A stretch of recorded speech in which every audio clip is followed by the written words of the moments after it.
Os dois gigantes mais perigosos da Bíblia são: primeiro, Og, rei de Bazã. Og era um poderoso e infame rei amorreu, que reinou em Astarote durante o tempo de Moisés e lutou contra os israelitas em seu caminho de volta para a terra prometida. Deus concedeu a vitória sobre as forças do rei Og. E Moisés e os israelitas o capturaram em Bazã, uma terra fértil, a leste do rio Jordão. Devido à força aterrorizante de Og e à relativa inexperiência das forças israelitas, a vitória foi significativa. Antes do encontro dos israelitas com Og, houve uma batalha com outro rei amorreu, Seom. Moisés pediu a Seom para permitir que os israelitas passassem por sua terra, prometendo não levar nenhum dos recursos dos amorreus ao longo do caminho. Mas Seom, em vez disso, reuniu suas forças e atacou os israelitas. Deus ajudou Moisés e os israelitas a derrotar os amorreus e tomar sua terra. Em Números 21, versículos 33 a 35. Nós lemos então: eles se viraram e foram subindo pelo caminho de Bazã, e Og, o rei de Bazã, saiu contra eles, ele e todo o seu povo, para a batalha em Edrei. Mas o Senhor disse a Moisés: não o tema, pois eu o entreguei em tua mão, e todo o seu povo, e sua terra, e tu farás a ele, como fizeste a Seom, rei dos amorreus, que habitavam em Esbom. Então eles o feriram, e seus filhos, e todo o seu povo, até que não houvesse nenhum deixado vivo, e eles possuíram sua terra. Og, o rei de Bazã, saiu contra eles. Esta foi outra batalha, que Israel não iniciou, mas Israel estava mais do que à altura do desafio, e através de seu Deus, ganhou uma gloriosa vitória. Não o tema, pois eu o entreguei em tua mão. Isto era necessário incentivo, porque Og de Bazã era conhecido por seu tamanho e força. Og era outro rei amorreu, que não era uma ameaça a Israel, porque o Senhor tinha já dado a ele e seu domínio a Israel. O resultado da luta de Og foi predeterminado, antes que ele vestisse sua armadura. A batalha entre as forças de Og e as forças de Moisés é descrita em Deuteronômio. De acordo com o texto, Og governou 60 cidades fortificadas, todas que foram conquistadas pelos israelitas. Isso deu a Israel mais território para ocupar no lado oeste do rio Jordão, e mostrou a eles que eles poderiam superar os poderosos inimigos que eles iriam enfrentar no lado oeste do Jordão, através do poder de Deus em Deuteronômio 3, versículos 3 a 5. Assim que o Senhor nosso Deus também entregou em nossas mãos Og, rei de Bazã, e todo o seu exército, nós os ferimos, não deixando ninguém vivo. Naquela época, nós tomamos todas as suas cidades. Não houve uma das 60 cidades que não tomamos deles. Toda a região de Argobeb, em Bazã. Todas essas cidades foram fortificadas com altos muros, com portões e barras, além de um grande número de aldeias sem muros. Nós as destruímos completamente, como fizemos com Seom, rei de Esbom, destruindo todos os homens da cidade, mulheres e crianças. Mas todo o gado e os despojos de suas cidades, nós tomamos para nós mesmos. Mesmo cidades fortemente fortificadas, não eram páreo para o poder de Deus. No futuro, quando eles chegaram a Jericó, a mais impactante ilustração dessa realidade aconteceria lá. Ele também era um homem enorme, com uma cama de ferro que se encontrava em Rabá dos filhos de Amon. Essa cama media 4 metros de comprimento e 1,80 m de largura. Sua cama era colossal. Tinha se tornado famosa e era sem dúvida mantida como um monumento. A inclusão deste detalhe destaca Og, um homem que precisava de uma cama desse tamanho. Era provavelmente muito alto, uns 3 metros de altura.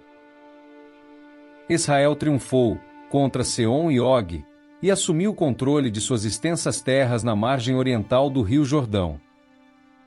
Depois de ser derrotado, estava claro que Og não era um governante fraco, mas Israel não tinha motivos para ficar ansioso sobre o tamanho de seus oponentes.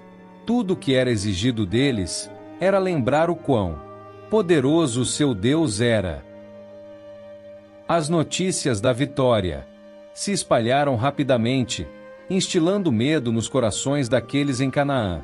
Raabe, a prostituta de Jericó, acreditava que o Senhor tinha poder até mesmo sobre aquela cidade fortemente fortificada, porque ela e outros ouviram falar da vitória sobre Seom e Og, em Josué 2, versículo 1.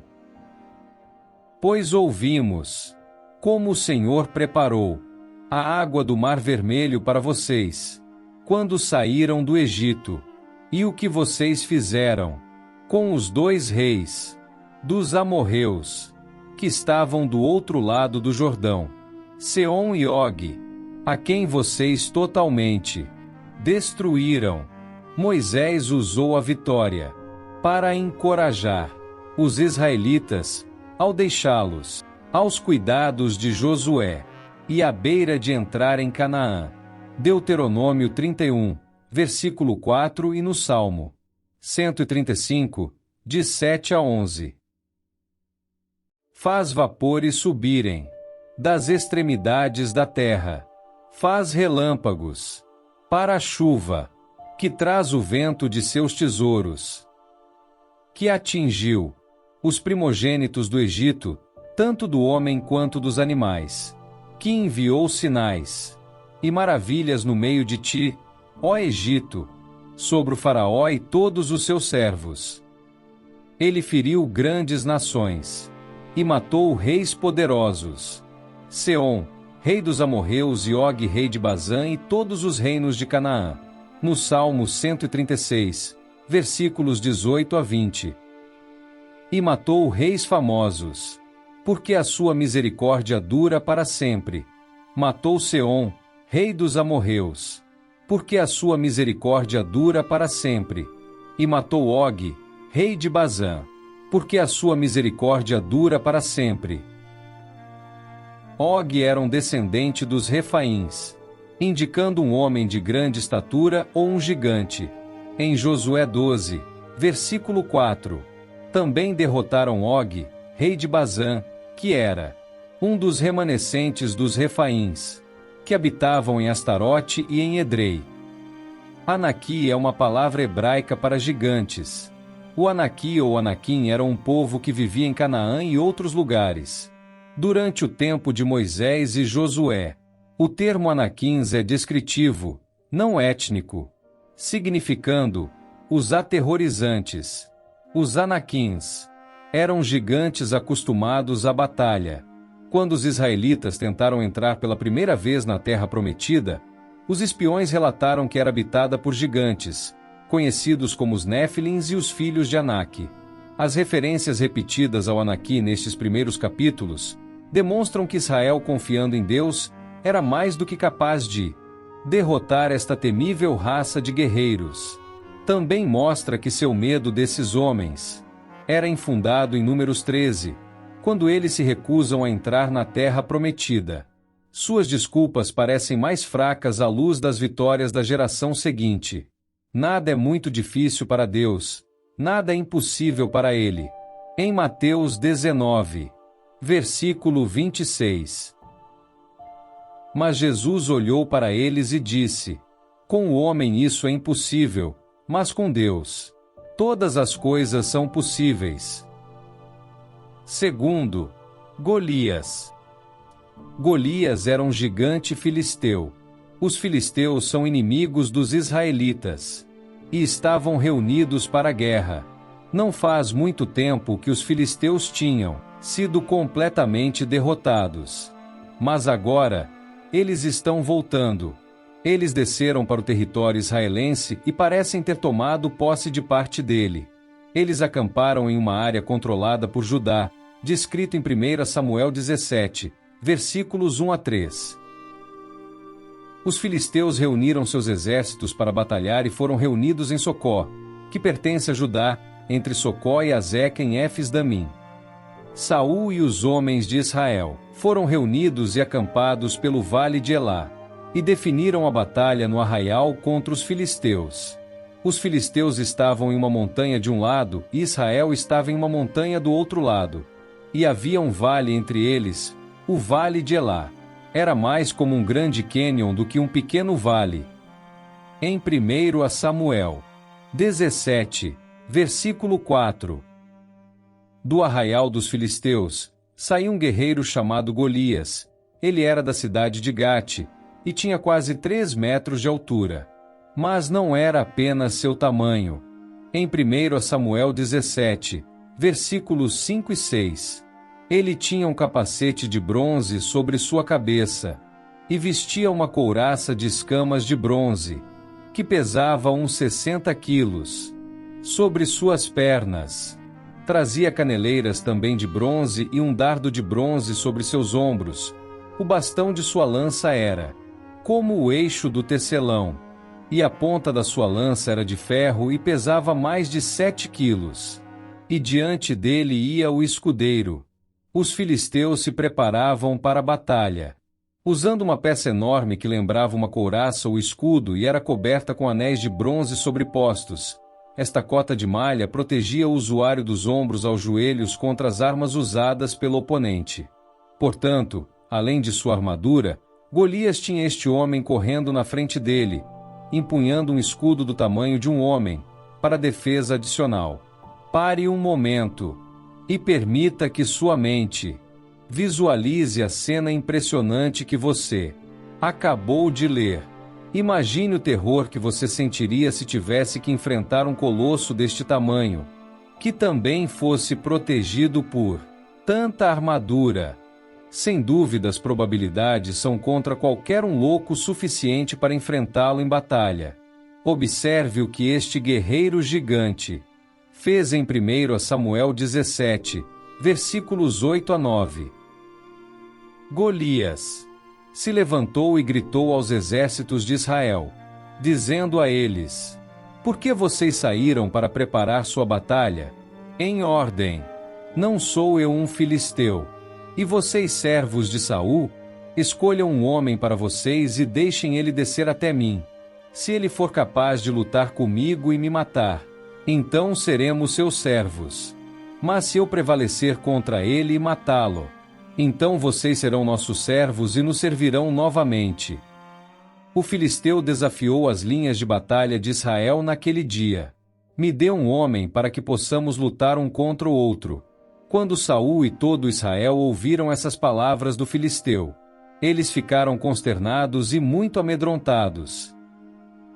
Agora Davi era filho de um efrateu de Belém de Judá, chamado Jessé, que teve 8 filhos. Jessé era velho nos dias de Saul, avançado entre os homens. Seus 3 filhos mais velhos seguiram Saul para a batalha. Os nomes de seus 3 filhos que foram para a batalha eram Eliabe, o primogênito, depois Abinadab e o terceiro Samá. Davi era o mais novo. Agora os 3 mais velhos seguiram Saul, mas Davi foi e voltou de Saul para pastorear o rebanho de seu pai em Belém. O filisteu Golias saiu de manhã e à noite, e tomou sua posição por 40 dias. Golias sugeriu uma estratégia popular na civilização oriental, nomeadamente combate representativo ou conflito 1 a 1. Ele representaria o exército filisteu, enquanto o escolhido de Israel representaria o exército israelense. Quem ganhasse, seu exército era vitorioso. E quem perdesse seu exército inteiro perdia. Durante o curso de um bom mês e meio, ele desfilava lá, todas as manhãs e noites se gabando de seu tamanho e seu poder, e desafiando qualquer um a lutar contra ele. Um jovem chamado Davi estava cuidando do rebanho das ovelhas de seu pai na época, e o fez na pequena cidade de Belém, localizada nas montanhas de Judá. Ele estava longe de ter idade suficiente para se juntar ao exército. Na verdade, Davi provavelmente não estava ciente da situação existente entre os israelitas e os filisteus. Naquela época, é possível que ele nem tivesse ouvido falar de Golias. Seu único conhecimento era que seus 3 irmãos mais velhos estavam servindo no exército de Saul. Então Jessé chamou Davi para fazer uma tarefa em 1 Samuel 17, versículos 17 e 18. Disse Jessé a Davi, seu filho: leva, peço-te, para teus irmãos um efa deste trigo tostado e estes 10 pães e corre levá-los ao acampamento, a teus irmãos.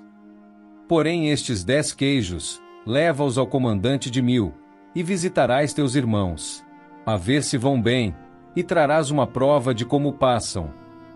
Davi não tinha intenção de lutar. Seu pai simplesmente enviou ele para entregar alguns lanches para seus irmãos e mostrar seu cuidado por eles. Davi levantou-se cedo no dia seguinte e fez exatamente o que seu pai havia aconselhado. Deixou seu rebanho de ovelhas com outro pastor. E quando ele se aproximou do acampamento israelense, ele percebe as tropas se preparando para a batalha e ouve o grito de guerra. Ele simplesmente desejava observar o que estava acontecendo. Então Davi correu para a linha de frente e entrou para cumprimentar seus irmãos, deixando suprimentos aos cuidados do responsável pelo equipamento. Enquanto estava lá com seus 3 irmãos, Davi ouve um grito alto do outro lado do vale. Então todos ao seu redor começam a correr de volta e se escondem dentro de suas tendas. E todos os homens de Israel, quando viram os homens fugirem dele, ficaram com muito medo. Lembre-se de que Davi nunca tinha testemunhado ou ouvido o desafio do gigante de Gate. Ele vê um homem gigante coberto de armadura, gritando ameaças e desafios, e amaldiçoando o Deus de Israel, enquanto olha através do campo de batalha. Agora este é o 40º dia em que os israelitas estão enfrentando Golias. Mas é a primeira vez para Davi. Em 1 Samuel 17, versículos 26 e 27. Davi perguntou aos homens que estavam com ele: que farão aquele homem que ferir a este filisteu e tirar a afronta de sobre Israel? Quem é, pois, este incircunciso filisteu para afrontar os exércitos do Deus vivo? E o povo lhe tornou a falar conforme aquela palavra, dizendo: assim farão ao homem que o ferir. Então Saul tinha elaborado um esquema para atrair alguém para matar o gigante. O problema era que ele era o único homem no acampamento de Israel que era capaz de lutar contra Golias. Era mais alto e mais robusto do que todos os outros e era o líder do povo. Saul elaborou uma estratégia que idealmente atrairia outra pessoa para o combate. Prometeu ao homem que matou Golias uma grande recompensa, incluindo a mão de sua filha em casamento, e uma isenção de impostos para a casa de seu pai. Uma noiva, grande riqueza e uma vida livre de impostos não parece tão ruim, certo? Ainda não foi o suficiente para atrair um voluntário. O comandante imediato o informou a Davi sobre o plano de incentivo que incluía uma variedade de motivações externas. Então aqui está Davi, vestido com seu traje mais simples de pastor, e armado apenas com suas armas mais básicas de pastor, sua funda e seu cajado, pronto para lutar. Então vem o ponto de virada em 1 Samuel 17, versículos 41 a 46. E o filisteu avançou, e chegou perto de Davi com seu escudeiro na frente dele. Quando o filisteu olhou em volta e viu Davi, ele o desprezou, pois ele era apenas um jovem ruivo e de semblante bonito. E o filisteu disse a Davi: eu sou um cão, para que venhas a mim com um pedaço de pau? E o filisteu amaldiçoou Davi por seus deuses. O filisteu também disse a Davi: Vem a mim e eu darei sua carne às aves do céu e aos animais do campo. Então disse Davi ao filisteu: Tu vens a mim com uma espada e com uma lança, e com um dardo, mas eu venho a ti em nome do Senhor dos Exércitos, o Deus dos exércitos de Israel, a quem desafiaste hoje. O Senhor te entregará em minhas mãos, e eu te ferirei e tirarei a tua cabeça de ti e darei as carcaças do exército dos filisteus hoje, às aves do céu e às feras da terra, para que toda a terra saiba que há um Deus em Israel. Imagine as possibilidades. Davi permaneceu destemido diante desta criatura enorme. Tudo que Davi tinha era uma funda e uma pedra contra um gigante vestindo 60 quilos de armadura. Uma pedra arremessada pelo ar.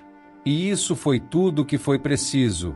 Golias caiu como um saco de pedras. Em 1 Samuel 17, versículos 47 a 51.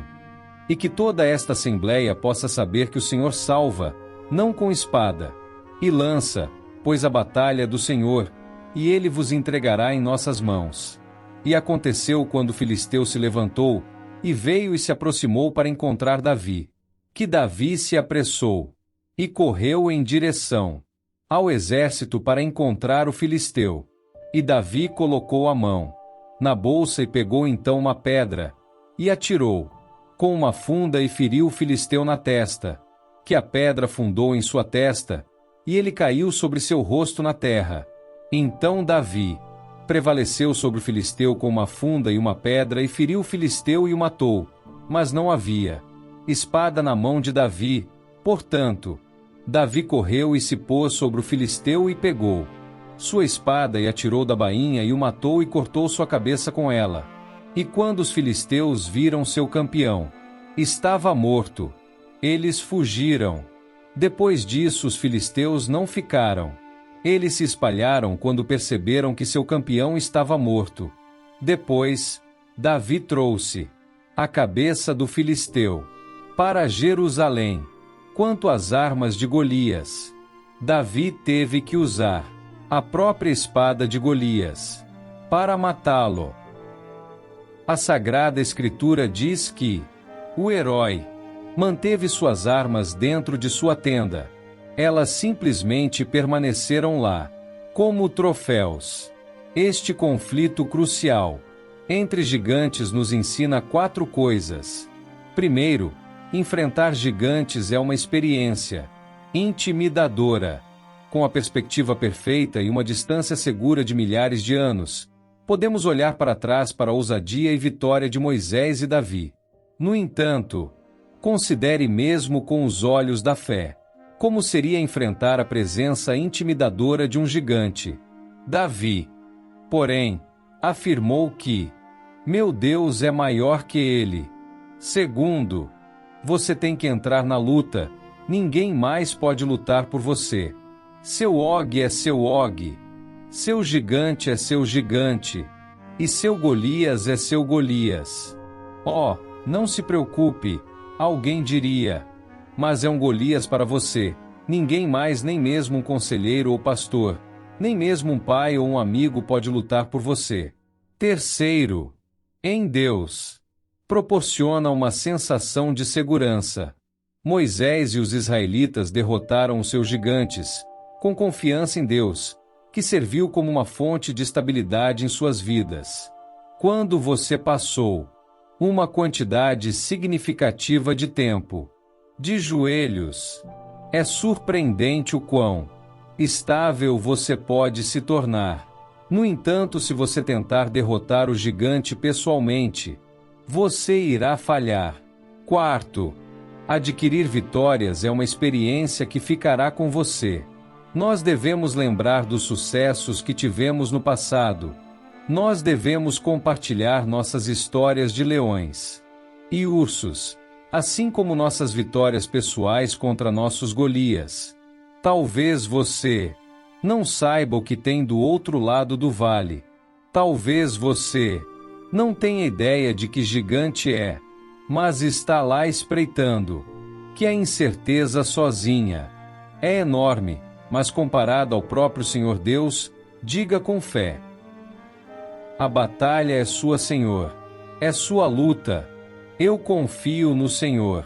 Eu dou todas as minhas armas e habilidades a ti, e me apresento diante de ti, confiando em ti. Se este conteúdo foi valioso para você, eu peço que você me apoie com sua inscrição nesse canal, para que você não perca nenhum dos nossos próximos vídeos. Juntos podemos iluminar mais mentes e expandir nosso entendimento. Gratidão por estar aqui e que Deus o abençoe.